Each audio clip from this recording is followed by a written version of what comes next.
గజం కేవలం 23,000 రూపాయలతో 165 గజాల భూమి కేవలం 38 లక్షలు మాత్రమే. నమస్తే, వెల్కమ్ టు సుమన్ టీవీ. ప్రస్తుతం మనతో పాటు ఉన్నారు ప్రముఖ ఆస్ట్రాలజర్ సుభాష్ శర్మ గారు. నమస్తే అండి. శ్రీమాత్రి నమమ్మ. గురువు గారు, సంక్రాంతి శుభాకాంక్షలు ముందుగా.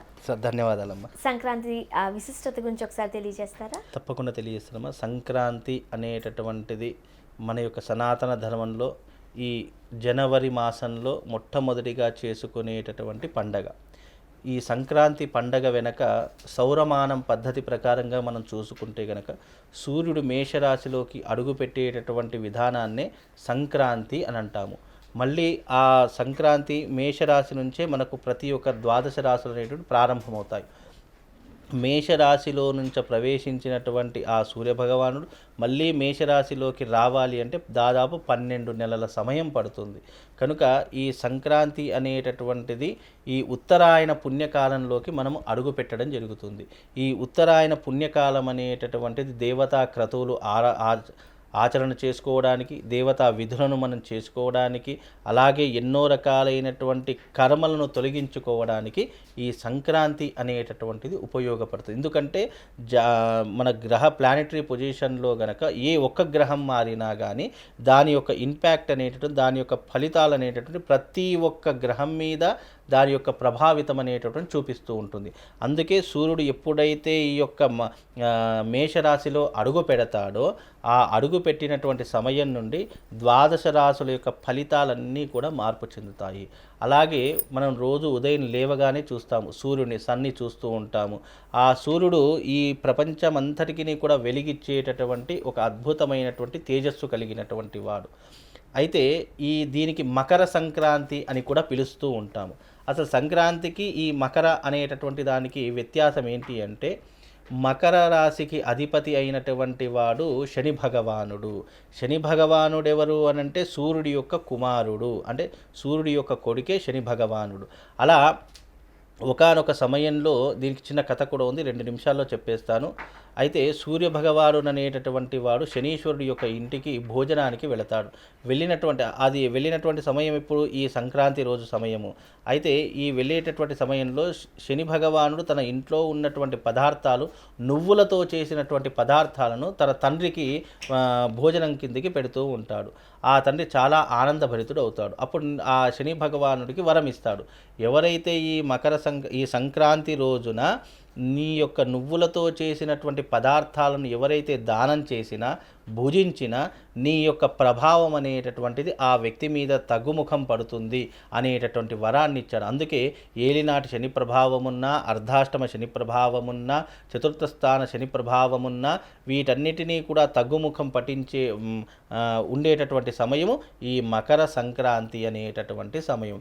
ఎందుకంటే ఆ మకర సంక్రాంతి రోజు నుంచే విపరీతమైనటువంటి చలి మొదలవుతూ ఉంటుంది.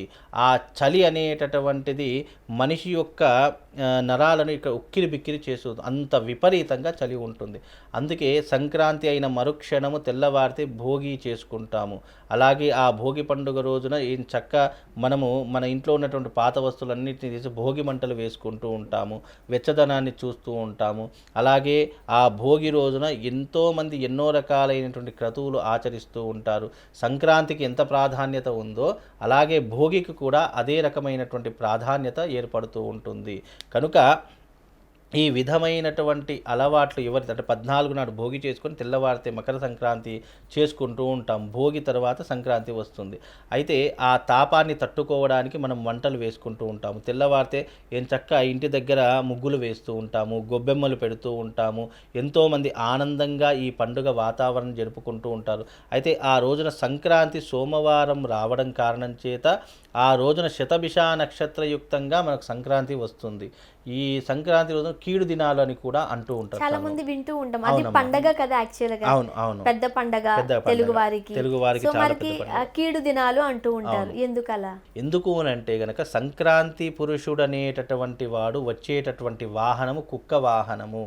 అయితే ఈ శునక వాహనము అనేటటువంటిది కీడుని శంకిస్తూ ఉంటుంది.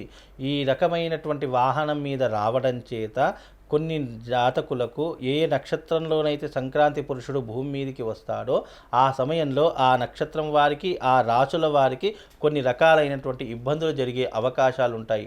ఏ నక్షత్రంలో వస్తున్నాడంటే శతభిష నక్షత్రయుక్తంగా సంక్రాంతి పురుషుడు రావడం జరుగుతుంది. శతభిష నక్షత్రము కుంభరాశి వారికి ఈ కీడు అనేటటువంటిది సంక్రమించేటటువంటి అవకాశం ఉంటుంది.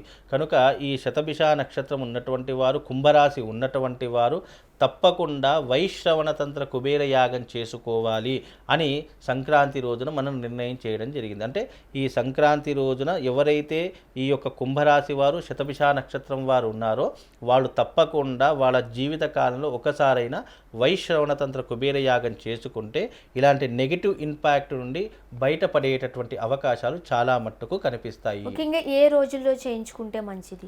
ఈ వైశ్రవణ తంత్ర కుబేర యాగం అనేటటువంటి ఇండివిజువల్గా చేసుకుంటే ఉత్తమం. లేదు సామూహికంగా చేసుకున్నా కూడా దాని యొక్క ఫలితం అనేటటువంటి అదే రకంగా ఉంటుంది. ఈ వైష్ణవ తంత్ర కుబేర యాగం అనేటి గురువారం రోజున చేసుకుంటే ఉత్తమమైనటువంటి ఫలితాలు కలుగుతాయి. ఇది కేవలము ఈ సంక్రాంతి అనేటటువంటిదే నిర్ణయం కాకుండా ఈ సంవత్సరం 2024 జాతక ఫలితాలలో కుంభరాశి వారు తప్పకుండా ఆచరించవలసినటువంటి విధానం ఏమిటి అంటే వైశ్రవణ తంత్ర కుబేర యాగం అనేటటువంటిది ప్రతి ఒక్కరూ తమ జీవిత కాలంలో చేసుకోవాలి. అలా చేసుకుంటే ధనధాన్యాదులకు లోటు ఉండదు, కుటుంబంలో కలతలు ఉండవు, ఆరోగ్యం బాగుంటుంది, ఎన్నో రకాలైనటువంటి ఇబ్బందుల నుండి అధిగమించే అవకాశం ఉంటుంది, వ్యాపారం సక్రమంగా నడుస్తుంది, అప్పుల బాధలు, అనారోగ్య సమస్యలు అన్నీ కూడా దూరం అయిపోయేటటువంటి అవకాశం కలుగుతుంది. అందుకే శతభిష నక్షత్రంలో పుట్టినటువంటి జాతకులు, అలాగే ఈ యొక్క కుంభరాశిలో పుట్టినటువంటి జాతకులు తప్పకుండా తమ జీవిత కాలంలో వైశ్రవణ తంత్ర కుబేర యాగం చేసుకోవాలి. అలాగే ఈ సంవత్సరం సంక్రాంతి పురుషుడు కూడా ఆ శతభిష నక్షత్రంలోనే ప్రవేశం చేస్తున్నాడు కాబట్టి తప్పకుండా ప్రతి ఒక్కరూ ఆచరణ చేసుకుంటే వాళ్ళ జాతకంలో, వాళ్ళ గ్రహంలో ఉన్నటువంటి దోషాలు కొద్ది వరకు తగ్గుముఖం పట్టి అనుకున్నటువంటి పనులు సకాలంలో పూర్తయ్యే అవకాశం కలుగుతుంది. అందుకే సంక్రాంతి అనేటటువంటిది చాలా మటుకు ఆనందంగా జరుపుకునేటటువంటి పండుగ.